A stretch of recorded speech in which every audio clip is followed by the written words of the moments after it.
So, Nelly and I are going to reorient ourselves with the topic this week on the attributes of the Dharma.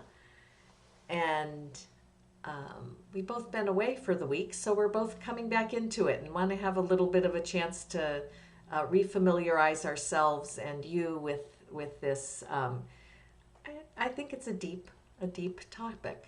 And Nelly, I'm going to read the beginning paragraph, right? Yes. Okay. So the attributes of the Dharma, Dhammanusati, they mean the Dharma remembrances or Dharma remembrance, or an awareness of the Dharma, mindfulness of the Dharma. And it's considered a key concept in Buddhism. It emphasizes the importance of reflecting on and applying the Dharma teachings in one's daily life to cultivate wisdom and spiritual growth. Essentially, interesting word, essentially, it involves cultivating awareness and understanding of the Dharma's principles, to guide one's thoughts, actions, and speech. So they're really standards, principles, what we stand for. Nelly, go ahead. Yeah, so the first one is translated as the Dharma is well expounded by the wise one, good in the beginning, in the middle, and in the end. So we were going to address that in today's talk. Um, So, when I first heard the Dharma, at least my memory of it is that something really deeply resonated. And I believe, in the past and in the book, compared it to a tuning fork, like something like there was some vibration of it that I recognized, despite all the difficulties I had. There was something in the teachings themselves that deeply resonated. And as I was thinking about this just now, I thought, oh, and I think that and as many of you know, I started to teach meditation very early on, early in terms of how long I had been meditating.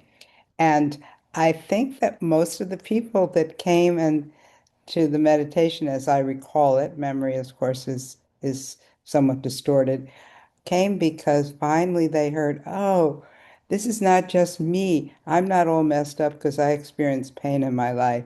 This is this is the teachings. I don't have to take it on as there's something wrong with me, that this pain I feel. That's a lot what resonated for people and myself included in the beginning. Right, and that sense or resonance that you said of it being good in the beginning, is it feels like a kind of relief or a freedom to not feel like this is us, this is my problem, something's wrong with me, because I'm feeling or experiencing pain in my life. Like that first teaching of like, no, that's the Dharma. That's a mark of existence. That is actually something we're all dealing with. Right. And so in the beginning, that might maybe, it's hard for me to remember. That's why I'm kind of hesitating here. But, it resonated me as something, and it's an aspiration perhaps, but that sense of there was something wrong with me was very strong back then well, I was in my late 20s back then. And I feel like it's been the whole, whatever, 40 years, 50 years, I'm not doing good math, 50 years since then that that's been wearing away and wearing away and wearing away. And it still can come back at certain times, but a whole lot less. Mhm. So, it, I mean, I think that fits the description of good in the beginning. How are you seeing it as good in the middle, Ellie? Well, I feel like my relationship to the Dharma has really changed. And what I think is, whatever appropriate, let's use that word, meditation period is really, really changed. But there was something. that kept, kept me coming back. There was something, and when I've written about this, I would say it made my life go better. And that's still true. That was true at the beginning, that's true in the middle, and I hope it'll be true in the end. Yeah, that's because the end isn't here today. So we hope that our practice, that what we're doing, what we're hearing, what we're actually able to see in our lives is going to serve that end, and that it will be good in the end also. It's interesting to talk about it as a beginning, middle, and an end. Like um, this is expounded by the wise one, right? So this is what came down from the Buddha, who is considered the wise one, that it's good in the beginning, middle, and end. But we still have to find that out for ourselves, right? That's still Right, part of.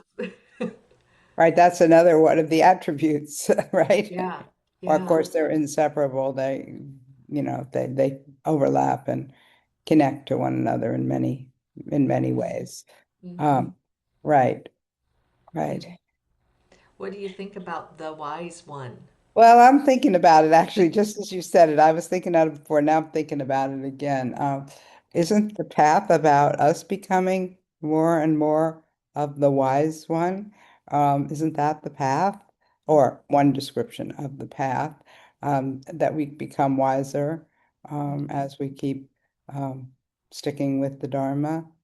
Yeah, yeah, Not always, but yeah. Well, I do feel like that's what we've inherited in a sense, is not just one wise one, that, or like even the noun of the wise one, because, once we start to become that, um, you know, I usually trip up to remind me I'm not the wise one, but that it's an ongoing process, and that's why I like that it's followed by a beginning, middle, and end. That there's a sense of wisdom is going to keep growing in Mhm. these phases of our interaction with the Dharma.